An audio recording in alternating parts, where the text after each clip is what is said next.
Despite me being an Aussie, despite me being in the upside down world, I am actually a massive NFL fan. Believe it or not, I am. I have followed the NFL since 2010. That's right, so I've been following it now for like almost 14 years. Massive Green Bay Packers fan.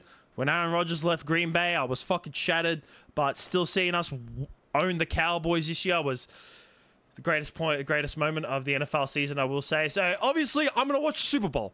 I fucking love the NFL. Like I said, I've watched it for many years. It's arguably, you know, like we have our own version of football down here in Australia. And there's times where, you know what? Sometimes I actually rather watch the NFL over Aussie rules because it's just like, you know, it's a personal preference at times. I actually prefer to watch it. And it was a decent game. But this video isn't about the game itself. Obviously, I might talk about it here and there. But this really video isn't about the game because there's probably going to be a million videos about, you know, analysts and ESPN and Fox and all people on YouTube making videos about the game and cracking down the game and if it was good, if it was bad. But no, I'm here to talk about all the other fucking elements that came out of the games. All the crazy moments that happened in between plays, some of the memes that came out of it, the commercials, and the halftime show. That is the real shit. That is what we're going to be fucking talking about in this video. So let's fucking get into it. We're going to start off with something that happened relatively early in the game. And like, let's be honest, you know what? As much as you probably don't want to hear about it, I'm gonna obviously have to talk about the you know who. It's just gonna have to be part of the video. Don't worry, it won't take that much airtime. Don't worry, I'll try to do my best. But at first, we're gonna talk about her partner, Travis Kelce. Travis Kelce, arguably one of the greatest tight ends of all time. This man gets a lot of heat nowadays because of his relationship with Taylor and how much she's shown on screen and all that kind of shit. But he's arguably one of the greatest tight ends of all time. You cannot argue against that. You can't.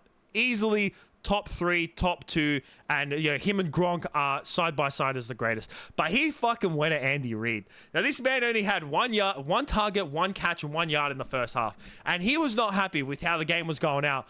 And this man went full at Andy Reid and almost fucking knocked him over. I don't think he intentionally meant to knock him over because like he kind of like grabbed his arm, but he fucking went at it. And people started to meme about this, and I guarantee you that this will be a meme in time to come. This would have to be my fucking favorite. Is this tweet right here where, you know, it's Travis Kelce yelling at Andy Reid, and then the caption for this tweet is, "Tony Stark was able to build this in a cave." I 100% seeing this become a meme. You know, there's what's it called? There's this one right here. If I ain't winning, I'm losing Taylor and fucking your wife instead. That one's fucking hefty, but that one's for sure. But there is a lot of people who are like going against Travis Kelce and calling him a terrible person, all that kind of stuff. This person right here says Travis Kelce just assaulted Andy Reid and get this thug off the field. Now, obviously, going at each other, at teammates, it happens all the fucking time at the NFL. Teammates go at each other all the fucking time. And from a certain point of view, I can understand his passion. I've played sports. If you've played sports, you know the passion that goes into the sport.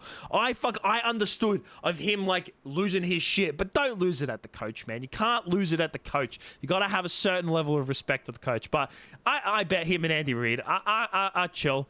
Like they've known each other ever since, you know, Andy Reid's been the KC. You know, they drafted Travis that fucking same year, so they'd known each other. Travis and Andy Reid has been like, you know, tight end and head coach for fucking years. They'll get over themselves. Don't fucking worry about that. Obviously, like I said, we have to talk about fucking Taylor. I know. Don't worry. This is trying not to take up too much fucking time. She did obviously make an appearance. And this would have to be one of my favorite moments that came out of this. This is a screenshot of Taylor Swift introducing Jason Kelce to Ice Spice. I never would have thought that this would have happened. And I love what this person says. Just Jason, like, getting himself introduced and saying, am I saying that right? Is it Munch? Miss Spice? I saw another one as well where it's just like, hello, what was that? It's Miss Spice, was it? Nice to meet you, Miss Spice. Fucking great. I saw this clip as well. I can't show that. I don't know if I could show the video because it's like of someone getting run over, but it's like from a movie, I think, and it's like someone getting pushed that looks kind of like blonde hair, looks similar to Taylor Swift. A woman getting pushed in front of a car and getting run over, and it says the NFL to Taylor Swift now that the season is over. Now, I reckon they'll find another way to milk it, and they've already started to milk it.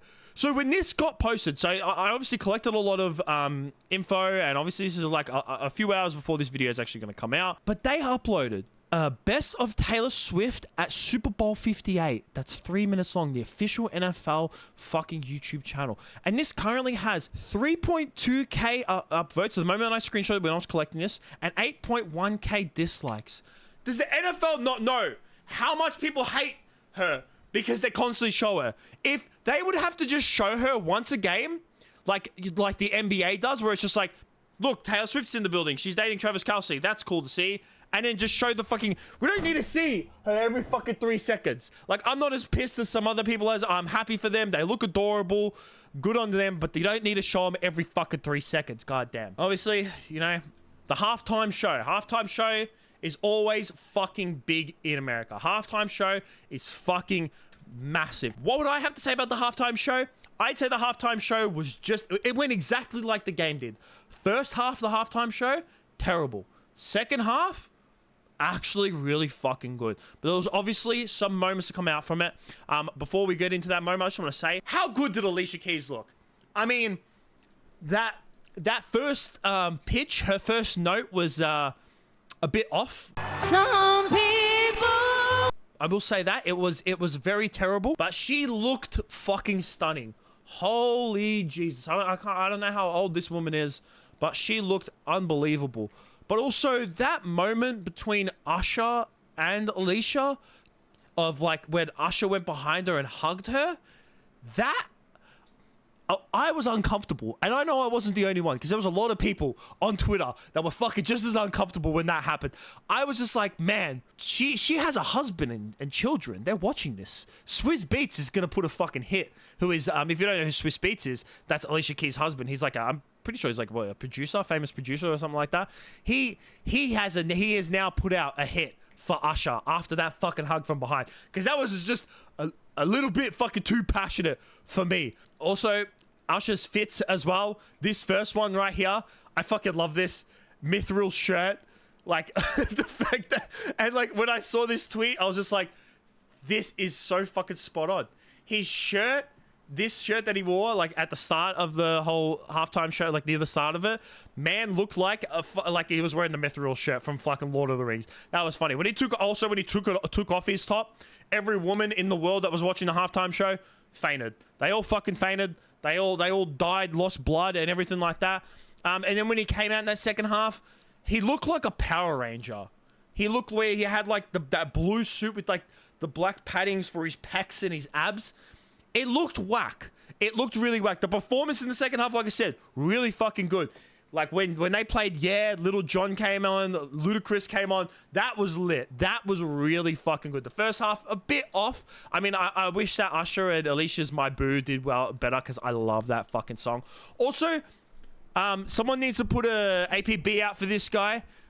Check up to see if he's alright, because someone threw this man 10 feet in the fucking air. Hopefully someone caught him on the fucking way down, because man, whoever tossed him threw that man very high in the air. Also, it isn't the Super Bowl without the commercials. Now, obviously, I live here in Australia, so unfortunately, we don't get to watch the American commercials, but I do have Twitter, so I was able to see some of the commercials. I'm not going to talk about too many. Just talk about a couple. Obviously, first, I'm going to talk about movie trailers. The movie trailer I want to talk about is Deadpool 3. Holy shit! It looks fucking good. Maybe the best MC movie to come out in like fucking years. Honestly, since like the Spider-Man movie came out. It looks fucking good, and I cannot wait for it to come out. The trailer was fucking amazing. Also, apparently there was like a suspicious amount of Temu ads. Yeah, Temu's growing. Yeah, suspiciously. It's like Temu's becoming like an AliExpress, but like as big as Shein is. It's kind of worrying.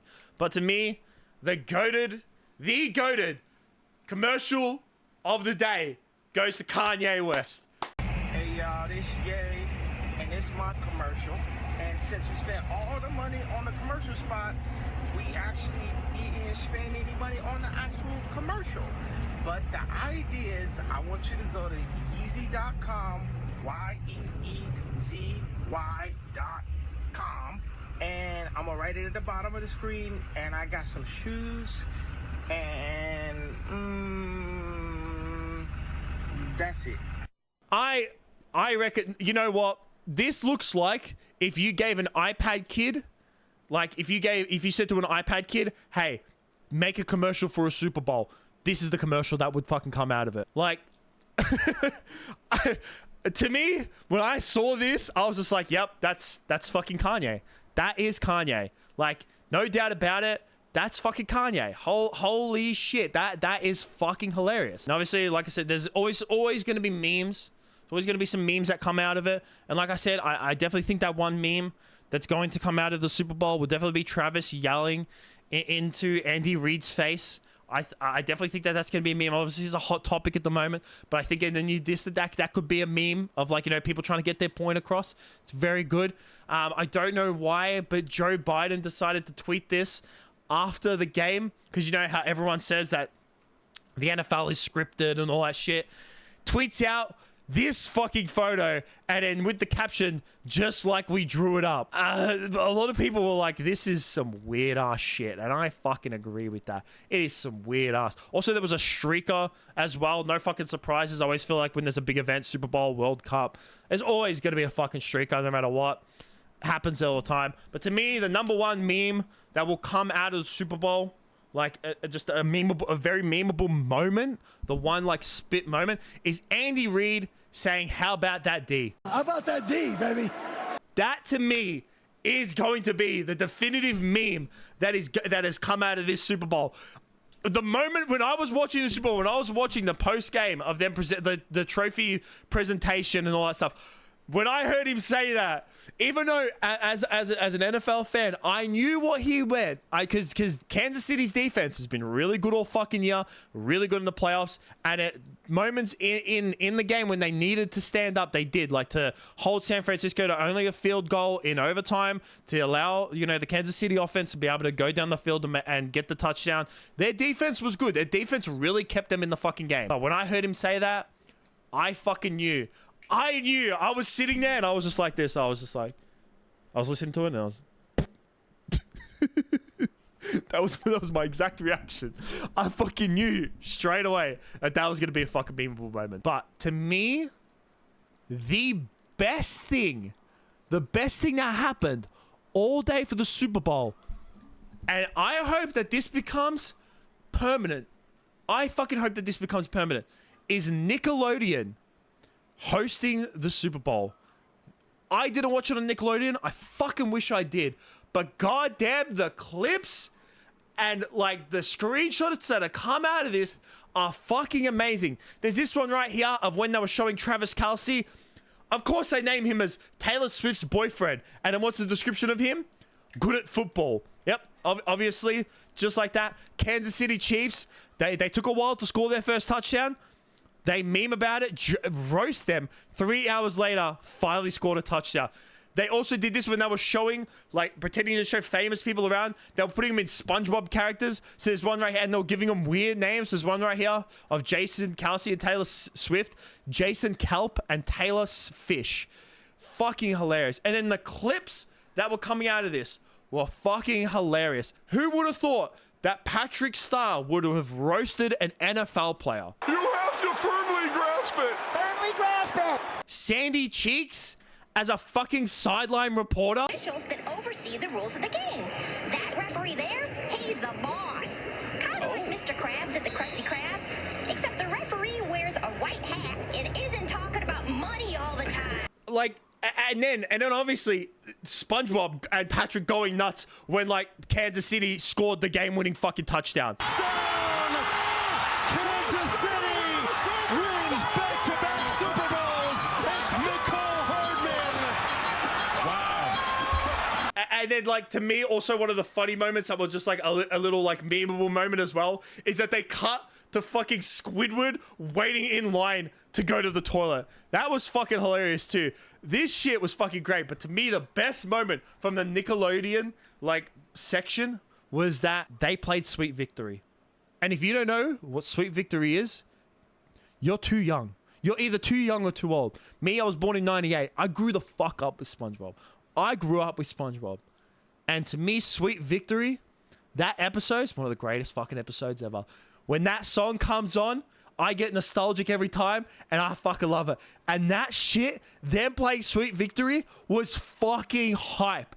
It was hype. I don't know if I can play the song on YouTube because it's obviously copyrighted, but man, like, even just without the music, it is so good. I fucking loved it. It was the best. But man, Super Bowl, what was that? Super Bowl 58, done and dusted. Was a decent Super Bowl. It started off bad, but it got better as the game went on. It's not one of the best Super Bowls in recent times. I would say that last year's Super Bowl was better. I'd say that like the Tampa Bay winning the Super Bowl against Kansas City Chiefs are better. The Eagles Super Bowl was like them winning the Super Bowl was a lot better against Patriots. I'm trying to think of other recent ones off the top of my head. Yeah, like New England and Seahawks. Like in the last 10 years, I wouldn't say it's like top 3 in the last 10 years. I wouldn't say that. It's like I said, started off shit, ended pretty decently. It was all right, but man, there was a lot of other shit that came out of Super Bowl. That's what this video was, a bit of a recap of the memeable moments that happened Super Bowl. Let me know what you think about down below. Let me know your favorite part of the Super Bowl. Did I miss any memes? I probably have. Collecting a lot of info. Just a lot of material for this video. Yeah, there was probably a few things that I missed, but let me know about your favorite moment from the Super Bowl, whether it's actually in-game or got to do with anything else surrounding it. But that's it from me. Peace out.